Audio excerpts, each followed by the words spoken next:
अच्छा सर, और एक जो ख़ास एक सवाल मेरा ये रहेगा आपसे कि जो जिस तरीके से अभी जो इमाम हज़रात हैं, मुअज़्ज़िन हज़रात हैं, मस्जिद में काम करते हैं या 7-8 हज़ार रुपए में ऐसा उनका लेना होता है, सैलरी होती है, फिर वक़्फ़ बोर्ड से उनको 3-4 हज़ार रुपए बमुश्किल आता है।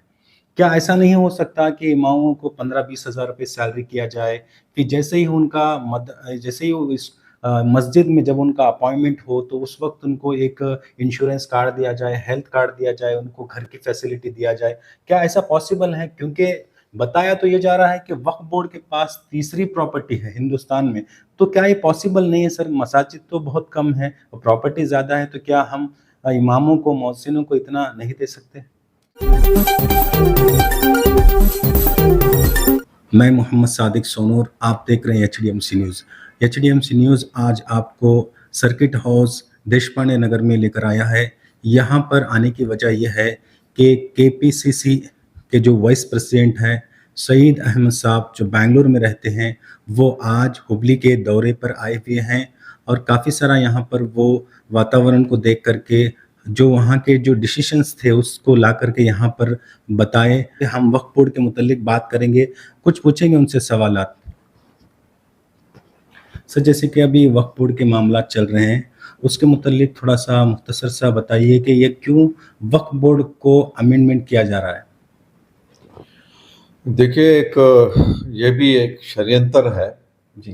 कि पूरे हिंदुस्तान में आजकल जो माहौल चल रहा है, जिसकी जानकारी आपको भी है और मुझे भी है, कहीं ना कहीं इन लोगों को इस बात का शक है कि पूरे हिंदुस्तान में वक्फ बोर्ड के पास करोड़ों करोड़ों के रुपए की जायदाद है और इसका ओनर वक्फ बोर्ड है। और ये गलत बात है कि वक्फ बोर्ड इन प्रॉपर्टीज़ का ओनर है। वक्फ बोर्ड कभी भी किसी भी प्रॉपर्टी का ओनर हो नहीं सकता। इसलिए मैं एक एग्जांपल आपको देना चाहता हूँ कि मेरे पास 10 एकड़ ज़मीन है। मैं चाहता हूँ कि उस ज़मीन पे कौम के लिए कुछ एक मस्जिद बनाई जाए या कुछ मदरसा बना जाए, कुछ कौम के लिए कुछ अच्छा काम हो, अस्पताल बनाया जाए।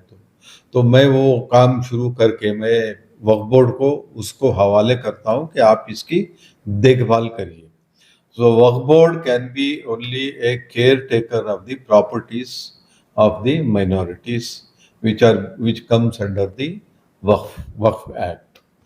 तो इन प्रॉपर्टीज को इनका कहना है कि ये वक्फ बोर्ड का अमेंडमेंट ला करके जो भी मुसलमानों की प्रॉपर्टीज है या वक्फ बोर्ड की प्रॉपर्टीज है उसको छीन लिया जाएगा।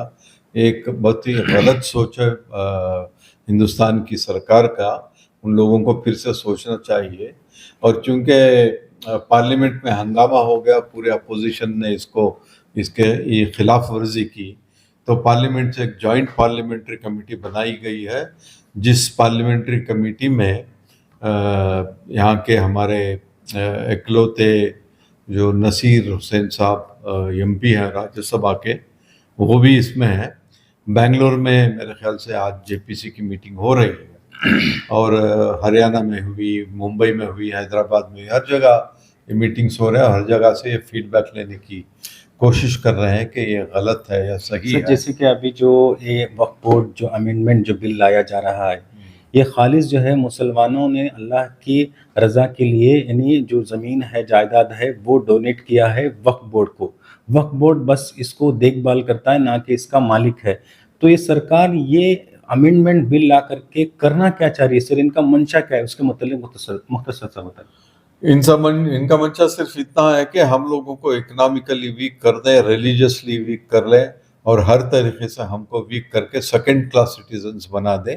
इसलिए जो भी इनके बस में हो सकता है वो करने की कोशिश कर रहे हैं और ये बहुत बुरी तरह से नाकाम होंगे।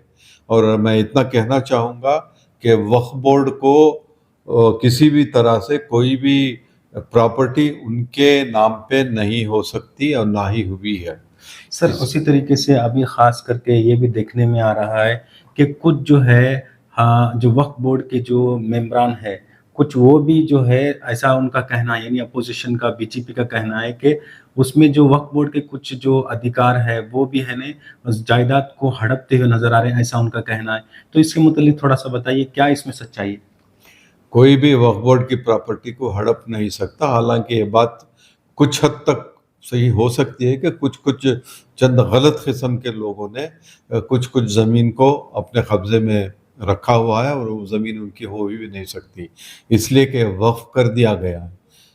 ونس اٹ از وقف اٹ از آلویز اے وقف. سو یہ ہو ہی نہیں سکتا، کوئی بھی وقف بورڈ کی زمین کو ہڑپ نہیں سکتا. ہو سکتا ہے کہ بیٹھ کے تھوڑا سا پیسہ کما لے وہاں پہ، یہ الگ بات ہے.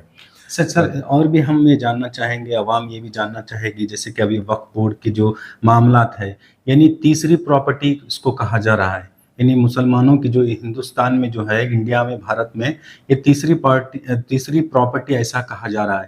تو یہ جو پراپرٹی ہے، اس کو خالص مسلمانوں کے لیے استعمال میں اسے کیوں نہیں لایا جا رہا ہے سر؟ کیونکہ دیکھیے بہت سارے مسائل ہیں، اسکولیں ہمارے پاس میں نہیں ہے، میڈیکل کالجز نہیں ہے ہمارے پاس، انجینئر کالجز نہیں ہے، بہت سارے ایسے جو مسائل ہیں وہ ہم اس کو سالو نہیں کر پا رہے.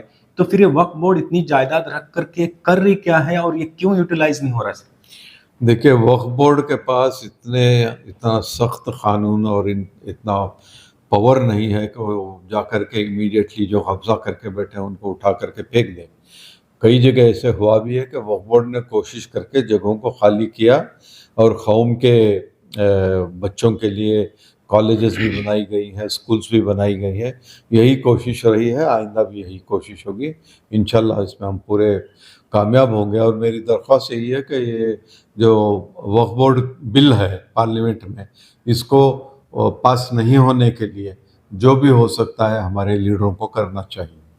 اچھا، جیسے کہ ابھی ایک طرح کا جو غیر قوم میں جس طریقے سے جو ووٹنگ ہو رہی تھی، کیونکہ یہ جو پراپرٹی ہے خالص مسلمانوں کی ہے، تو اس میں جو ہے غیر قوم کے لوگوں نے ووٹنگ کی، تو اس کا مطلب کیا ہے سر؟ غیر قوم کے لوگوں نے ووٹنگ کی تو کہاں ووٹنگ کی؟ غیر قوم کے لوگوں نے 3 کروڑ مسلمانوں نے ووٹنگ کر کے یہ مظاہرہ کیا ہے کہ وقف بورڈ کی جو وہ امینڈمنٹ بل لا رہے ہیں وہ غلط ہے، اس کو نہیں کرنا چاہیے.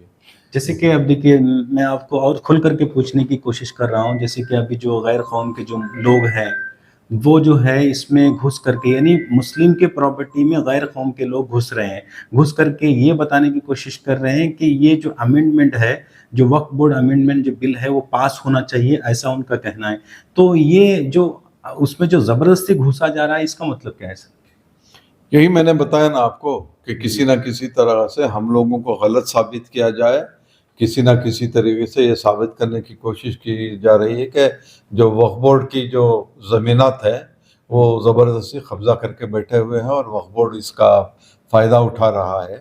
وقف بورڈ کیا فائدہ اٹھائے گا؟ وقف بورڈ یار، وقف بورڈ کے پاس فنڈز ہوتے ہیں سرکار سے، کوئی بھی ضرورت پڑتی ہے مسجد کے لیے یا مدرسے کے لیے تو وقف بورڈ فنڈ کرتی ہے، فنڈ دیتی ہے. جیسے کہ ابھی سر، جیسے کہ ابھی وقف بورڈ کے ذریعے سے جو بھی آمدنی آتی ہے، کیا اس آمدنی کا جو ہے ٹیکس وہ گورنمنٹ کو جاتا ہے؟ ٹیکس تو جاتا ہے نا، بنتے ہی ہیں، جی. ٹیکس تو بنتے ہی ہیں، اور اس میں کوئی کوتاہی نہیں ہے. اور مس یوز تو میرے خیال سے زیادہ کہیں نہیں ہو رہا ہے. اچھا سر، اور ایک سوال میرا یہ رہے گا آپ سے، کہ جو جس طریقے سے ابھی جو امام حضرات ہیں، مؤذن حضرات ہیں، مسجد میں کام کرتے ہیں، یا 7-8 ہزار روپے میں ایسا ان کا لینا ہوتا ہے، سیلری ہوتی ہے، پھر وقف بورڈ سے ان کو 3-4 ہزار روپے بمشکل آتا ہے. کیا ایسا نہیں ہو سکتا کہ اماموں کو 15-20 ہزار روپے سیلری کیا جائے، کہ جیسے ہی ان کا جیسے ہی اس مسجد میں جب ان کا اپائنٹمنٹ ہو تو اس وقت ان کو ایک انشورنس کارڈ دیا جائے، ہیلتھ کارڈ دیا جائے، ان کو گھر کی فیسلٹی دیا جائے؟ کیا ایسا پاسبل ہے؟ کیونکہ بتایا تو یہ جا رہا ہے کہ وقف بورڈ کے پاس تیسری پراپرٹی ہے ہندوستان میں، تو کیا یہ پاسبل نہیں ہے سر؟ مساجد تو بہت کم ہے اور پراپرٹی زیادہ ہے، تو کیا ہم اماموں کو، مؤذنوں کو اتنا نہیں دے سکتے؟ 100% ہو سکتا ہے. اس کے بارے میں ڈسکشن بھی ہو رہا ہے، جس طرح سے سیکیورٹی، فائنینشیل سیکیورٹی دینی چاہیے ہمارے مؤذنوں کو اور ہمارے اماموں کو، اس کے بارے میں بڑے لیول پہ ڈسکشن چل رہا ہے، انشاءاللہ ضرور ہوگا. اچھا سر، اور ایک سوال یہ رہا، حال ہی میں ہمارے حبلے میں ایک جو امام ہے، 2.5 سے وہاں پر امامت کر رہے تھے، تو اچانک وہ بنگلور گئے ہوئے تھے. یہاں پر جو ہے عبد الباری صاحب بول کر کے، عبد الباری صاحب بول کر کے ایک جو امام تھے ہاشمی مسجد میں، وہ امامت کرتے تھے، 1 یا 1.5 سال سے امامت کرتے تھے. اچانک وہ بنگلور کسی کام سے گئے تھے، تو وہاں پر ان کا کار ایکسیڈنٹ میں انتقال ہو گیا. تو اس وقت کیا ہے، उनका इंश्योरेंस भी नहीं होता, तो वो कैसे उनको फिर आगे की जो उनकी नस्ल है, एक बीवी है, बेवा, फिर उनके यतीम बच्चे हैं, उनको किस तरीके से सपोर्ट मिलेगा? क्या वक्फ बोर्ड इसमें सपोर्ट देने के लिए आगे आएगा? एजुकेशन का मसला है या बच्चों की शादी का मसला है, कैसे क्या होगा सर? मेरे ख्याल से इसके बारे में जहाँ पर ये इमामत कर रहे थे जी। वहाँ की कमेटी को चाहिए कि वो बोर्ड को अप्रोच करे या सरकार को अप्रोच करे, और हमारी माइनॉरिटीज़ वेलफेयर मिनिस्ट्री है उसको अप्रोच करे, वहाँ से कुछ ना कुछ ज़रूर मदद मिलेगी, जी ज़रूर से मदद मिलेगी। जी, बहुत बहुत शुक्रिया सर।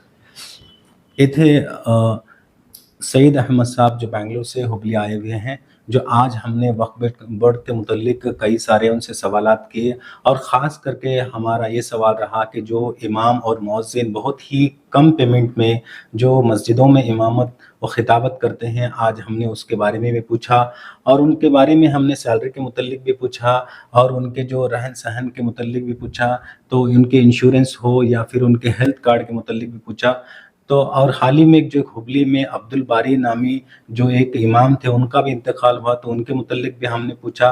तो उन्हों साहब ने ये कहा कि वहाँ की जो मस्जिद की जो जमात है वो वक्फ बोर्ड से राब्ता करे, वो कहीं ना कहीं वक्फ बोर्ड जो है वो आगे आकर मदद करने की उनकी कोशिश करेगी। बाकी की खबरों के लिए HDMC न्यूज़ को लॉग ऑन करें, लाइक करें और सब्सक्राइब करना ना भूलें। जय हिंद।